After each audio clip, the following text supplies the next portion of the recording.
92 news channel کی افطار transmission میں ایک بار پھر سے آپ سب کو خوش آمدید۔ آج ہم گفتگو کر رہے ہیں والد کے مقام، مرتبے، ان کی اہمیت پر۔ مفتی صاحب یہ فرمائیے گا، احادیث مبارکہ میں والد کے مقام پر، اہمیت پر، ان کے حقوق کی ادائیگی پر کیا ذکر آیا ہے؟ جی بہت ساری احادیث ہیں جو خاص طور پر والد کی شان، عظمت، مقام، مرتبہ کے بیان میں موجود ہیں۔ جی ایک حدیث پاک یوں ہے کہ آپ صلی اللہ علیہ وسلم نے ارشاد فرمایا ہے کہ الوالد اوسط ابواب الجنہ، واہ واہ، جنت کے متعدد دروازے ہیں، جی جو اس کا مین گیٹ ہے نا، جو کسی بھی گھر کا حسن ہوتا ہے، بالکل، آپ صلی اللہ علیہ وسلم نے فرمایا کہ اولاد کے لیے ان کی جنت کا مین گیٹ ان کا والد ہے۔ کیا بات ہے، واہ۔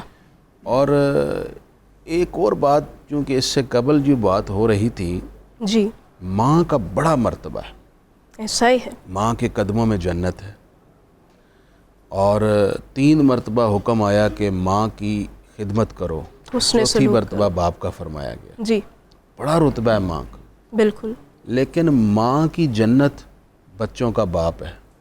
کیا بات ہے، کیا اچھی حضور بات علیہ السلام کی نے آپ۔ فرمایا ایما امرات ماتت وزوجها عنها راض دخلت الجنہ، او کما قال علیہ السلام، ہر وہ عورت جس سے اس کا شوہر راضی ہے وہ جنت میں جائے گی۔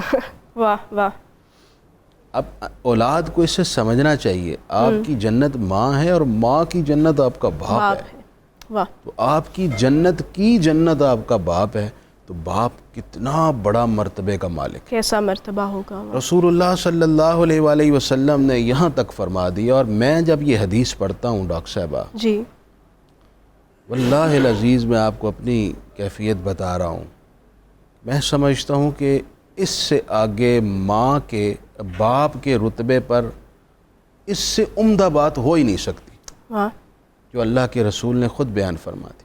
جی آپ نے فرمایا رضا اللہ فی رضا الوالد، او کما قال علیہ السلام، آپ ہزاروں صدقات، خیرات، نیکیاں، حسنات کریں، آپ خدمت خلق کریں، بہت کچھ کر لیں، رسول اللہ فرماتے ہیں اگر تمہارا باپ تم سے راضی ہے تو لکھ لو تمہارا خدا تم سے راضی ہے۔ کیا بات ہے، واہ، رب کی رضا باپ کی رضا باپ میں کی رضا ہے، میں یہ اللہ کے حبیب علیہ السلام نے فرما دیا ہے۔ اس سے بڑی کیا بات ہے؟ اور میں 2 حدیثیں ضرور سنانا چاہوں گا ضرور، ان احباب کے لیے جو ہماری اس گفتگو کو یا فرامین خدا اور ارشادات رسول کو لائٹ لیتے ہیں، پرواہ نہیں کرتے، سرسری گزر جاتے ہیں۔ وہ سمجھتے ہیں کہ یہ ویسے ہی باتیں ہیں، فلا تقل لہما اف، کے ان کے اف نہ کہو، جی ہاں، ان کے آگے آواز اونچی نہ کرو، بالکل، ان کو مت جھڑکو، ان کے آگے نرمی سے پیش آؤ، ان کے آپ ساتھ یوں پیش آؤ جیسے فرمایا گیا ایک غلام اپنے آقا کے ساتھ پیش آتا ہے۔ واہ، لوگ ان کو لائٹ لیتے ہیں، سن لیں اور اللہ کے رسول نے دوسری طرف کیا فرمایا۔ جی آپ نے ارشاد فرمایا 3 لوگ ایسے ہیں یہ جنت میں نہیں جا سکتے، اللہ، ان میں سے پہلے فرمایا جو اپنے والد کا نافرمان، اور والدہ کا گستاخ ہے، اللہ اکبر، ان کا دل دکھاتا ہے۔ اللہ اللہ، دوسرا فرمایا دیوس، اور تیسرا فرمایا وہ عورت جو مردوں جیسی وضع قطع کرتی ہے۔ اچھا، اور دوسری حدیث پاک اللہ کے رسول علیہ الصلوۃ والسلام نے ارشاد فرمایا آدمی کا ہر گناہ چاہے وہ جتنا ہی بڑا ہو اللہ معاف کر سکتا ہے اور معاف کر دے گا کر دیتا اپنے فضل سے، لیکن ایک گناہ ایسا ہے جس کو اللہ تعالیٰ معاف نہیں کرے گا اور بندے کے مرنے سے پہلے اس گناہ کی سزا اس بندے کو دنیا میں دے گا۔ اچھا، شعب الایمان کے اندر حضرت عبداللہ بن عمر سے یہ حدیث ہے، جی وہ فرماتے میں نے خود رسول اللہ سے سنا ہے، عرض کی آقا وہ کون بد نصیب ہے؟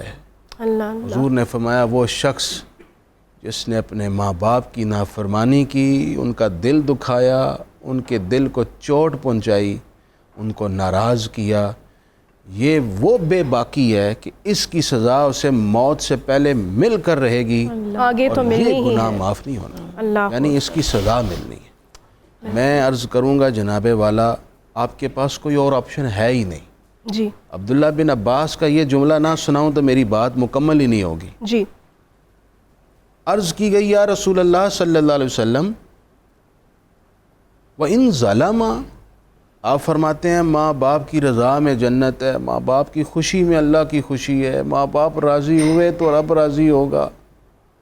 اگر ماں باپ ظلم اور زیادتی کرتے ہوں تو پھر کیا کیا جائے؟ بالکل. تو رسول اللہ فرمانے لگے وَإِن ظَلَمَ، اگرچہ وہ ظلم اور زیادتی کیوں نہ کر لیں پھر بھی تم پر فرض ہے، تم ہر حال میں ان کے احترام کا اور ان کی خدمت کا حق ادا کرو گے، ان کی خوشی میں ہی تمہاری جنت. کتنا بڑا تو ہمارے پاس اور کوئی آپشن نہیں ہے جی، ایسا ہی. یہ آپ کی جنت ہے، اپنی جنت کو خود بچائیے. بالکل. جی ڈاکٹر عمران صاحب، آپ سے پوچھنا چاہوں گی، ابھی پہلے بھی ہم نے پچھلے سوال میں بھی ذکر کیا کہ وہ گھرانے آپ نے کہا کہ آپ کے مشاہدے میں آئے ہیں کہ جہاں پہ ماں باپ نے اپنے فرائض سے کوتاہی برتی، وہاں پہ نفسیاتی مسائل زیادہ ہیں. تو اب باپ جو ہے وہ معاشی استحکام کی ذمہ داری اس کے اوپر ہے، وہ گھر میں اتنی دیر موجود نہیں ہوتا اپنے بچوں کے پاس. تو کیا ایسی ٹپس ہیں آپ سمجھتے ہیں کہ اگر وہ والدین اپنا لیں، خاص طور پہ باپ جو کم وقت میں اس کو اپنا لے، تو بچے جو ہے وہ نفسیاتی مسائل سے اور اس طرح کی چیزوں سے بچ سکتے ہیں، چانسز کم ہو سکتے ہیں؟ جی بہت زبردست کویشچن ہے. اچھا میں یہ سمجھتا ہوں کہ بچے جو ہے نا وہ باتیں سننے سے زیادہ جی آنکھوں سے سیکھتے ہیں. درست. پروفیسر صاحب نے بھی بتایا عمل دیکھتے صحیح. ہیں. 3 نسلوں کی بات کی انہوں نے، جی بالکل. اپنے والدین کی، اپنی اور اپنے بچوں کی. آنکھوں سے سیکھتے ہیں. اچھا میں ایک چھوٹی سی اپنی مثال دے دوں آپ کو. میں نے اپنے والد کو دیکھا کہ اپنی والدہ کی قبر پہ وہ بہت ریگولر جاتے تھے.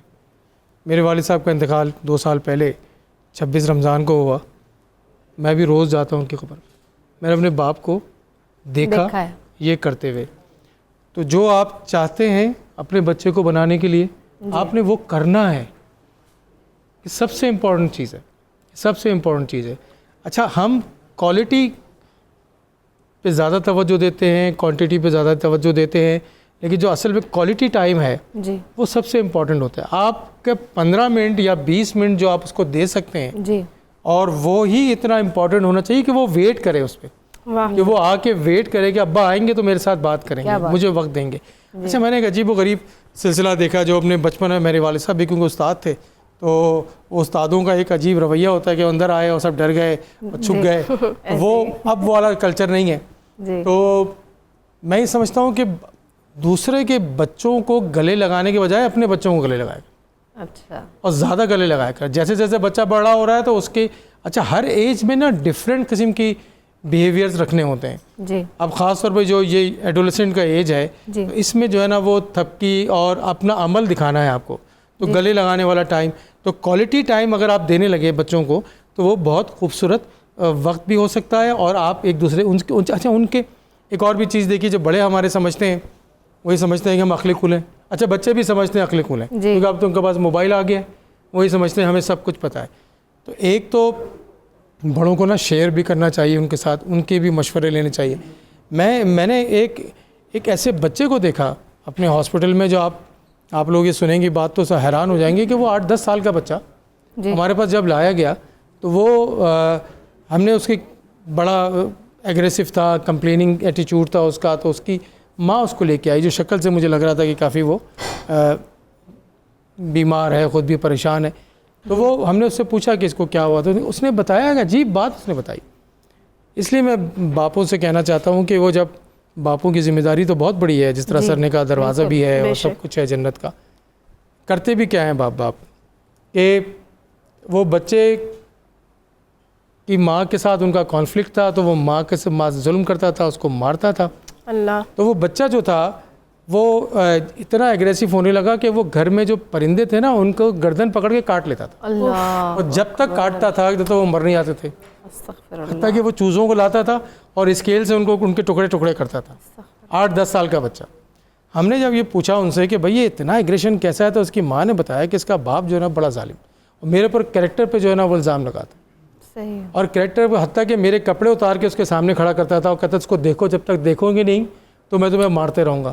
تو ایسے بھی والدین ہیں. تو باپ اور ماں کا کام یہ ہے کہ بچوں پہ اتنا زیادہ اس چیز کا اثر پڑتا ہے کہ نتیجہ یہ ہوتا ہے کہ بچے جو ہے نا وہ ذہنی مریض ہی بن جاتے ہیں.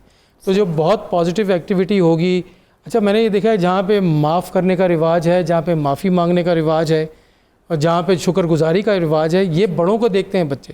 تو باپ کا کریکٹر بھی اس میں بہت زیادہ ہے کہ باپ اگر شکر گزار ہے تو وہ معاملات بہتر ہو سکتے ہیں. بہت کوالٹی ٹائم دینا چاہیے, پازیٹیو رہنا چاہیے, اور خاص طور پہ جو مختلف نشے ہیں ان سے بچنا ہے. جو لوگ باپ نشے کرتے ہیں تو وہ ان کے بچے اس سے کہیں زیادہ نشے کرتے ہیں. اگر وہ ایک نشہ کرتا ہے تو وہ بچے جو ہیں وہ کئی نشے کر رہے ہوتے ہیں. جی بالکل, ظاہر ہے بچے ہر چیز کو فالو کرتے ہیں. ڈاکٹر محسود صاحب آپ کی طرف آتے ہیں. آپ کے والد صاحب کا انتقال ہو گیا, اللہ تعالیٰ ان پر رحمت فرمائے. کیا تبدیلیاں آپ محسوس کرتے ہیں ان کے چلے جانے کے بعد اپنی زندگی میں, اپنے جذبات میں اور رشتوں میں؟ دیکھیے ایک تو اللہ کا شکر ہے کہ میری تربیت اور پھر میچورٹی اور سروس تک والد صاحب حیات رہے. جی. اور والد صاحب کی زندگی میں جی ایسے ہی تھا کہ وہ ایک چھتری اور ہم سب ان کے نیچے. اور ان کے انتقال کے بعد یہ بلیسنگ تھی ایک فیملی میں جی کہ ہمارے جو بڑے بھائی تھے انہوں نے باپ کی جگہ سنبھالا. اچھا کیا بات ہے بابا. دیکھیے بڑے بھائی کا بھی جو کردار ہے 1999 میں ہوا, اور بڑے بھائی میرے 2 مہینے پہلے ان کا انتقال ہوا 2024 میں. اچھا. ان 25 سال میں ہمیں یہ احساس نہیں ہوا کہ ہم پہ باپ کی شفقت کا سایہ اس انداز میں نہیں ہے. الحمدللہ. تو بھائی نے اسی انداز میں پورے خاندان کو مجتمع بھی رکھا, کیا بات, لک آفٹر بھی کیا, اور ایک خاندانی نظام جو ہے قائم بھی کیا.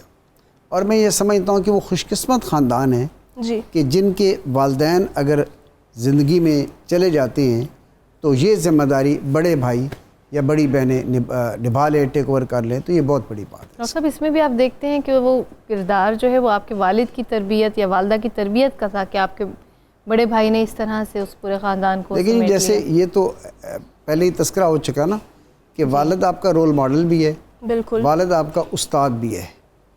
تو جو والدین سے بڑے بھائیوں نے دیکھا کہ والد نے خاندان کو جس انداز میں رکھا اسی انداز میں بڑے بھائیوں نے اس انداز میں کنٹینیوٹی کی. اور والد میں جو ایک قربانی کا جذبہ ہوتا ہے نا, وہ قربانی کا جذبہ ورڈ میں ایکسپریس نہیں کیا جا سکتا نا. میں ایک چھوٹی سی مثال دینے لگا ہوں. جی جی. کہ میرے والد صاحب اسکول ٹیچر یا اسکول کے ہیڈ ماسٹر, کتنی ارننگ ہوتی ہے ہم سب کو پتہ ہی ہے. جی ہاں. اور میرے 3 بڑے بھائی, ایک یونیورسٹی میں, ایک انجینئر بن رہا ہے, ایک میڈیکل سائٹ پہ, اور میں میٹرک میں ہوں. میٹرک میں اچھے نمبر آتے ہیں, ڈسٹرکٹ میں پوزیشن آتی ہے, اور مجھے احساس ہوتا ہے کہ شاید والد صاحب اس انداز میں افورڈ نہیں کر سکیں گے. تو میں ان سے خود ہی کہتا ہوں چھوٹے ہونے کے ناطے کہ جی میں منڈی بہاؤالدین کے اسی کالج میں FSC کر لیتا ہوں, کیونکہ 3 بڑے جو ہیں یہ آلریڈی پڑھ رہے ہیں اور آؤٹ آف منڈی بہاؤالدین پڑھ رہے ہیں. تو مجھے انہوں نے کہا کہ بیٹے دیکھیں, ایک طرف اگر سونے کا ڈھیر ہو, دوسری طرف علم ہو, تو علم کی طرف جانا ہے. تمہارا میرٹ گورنمنٹ کالج لاہور میں ہے, میں محنت کر لوں گا, میں کوشش کر لوں گا, میں ایکسٹرا ٹائم لگا لوں گا, تم نے گورنمنٹ کالج میں جانا سبحان ہے. اللہ. اب یہ وہ قربانی, پھر گورنمنٹ کالج میں آنا, پھر کنگ ایڈورڈ میں آنا, پھر یونیورسٹی کے وائس چانسلر کا ملنا, یہ وہ بنیادیں تھیں جو والد صاحب نے قربانی کی شکل میں رکھیں. اور یہ ایک والد ہی کر سکتا ہے. والد ہی کر سکتا. اور پھر نیچرلی جب اولاد کی ایسی تربیت ہوئی ہو, پھر اولاد میں بھی وہی ایموشنز ہوتے ہیں. ہم گورنمنٹ کالج پڑھتے تھے, 70s کا زمانہ تھا, 78-9 کا, اس کا یہ سوشل میڈیا تو ہوتا نہیں ہوتا. انتظار کرتے تھے کہ والد صاحب کا خط آئے, خط آنا, اس کو چومنا, آنکھوں کو لگانا, سرانے رکھنا, رات کو سونے سے پہلے پڑھنا, جب پڑھتے تھے بار بار پڑھنا, پڑھتے تو آنکھوں میں نمی آتی تھی اور وہ سکون کا باعث ہوتا. دس از ویری انفارچونیٹ کہ موبائل نکالا کہ dad I have reached, we have reached.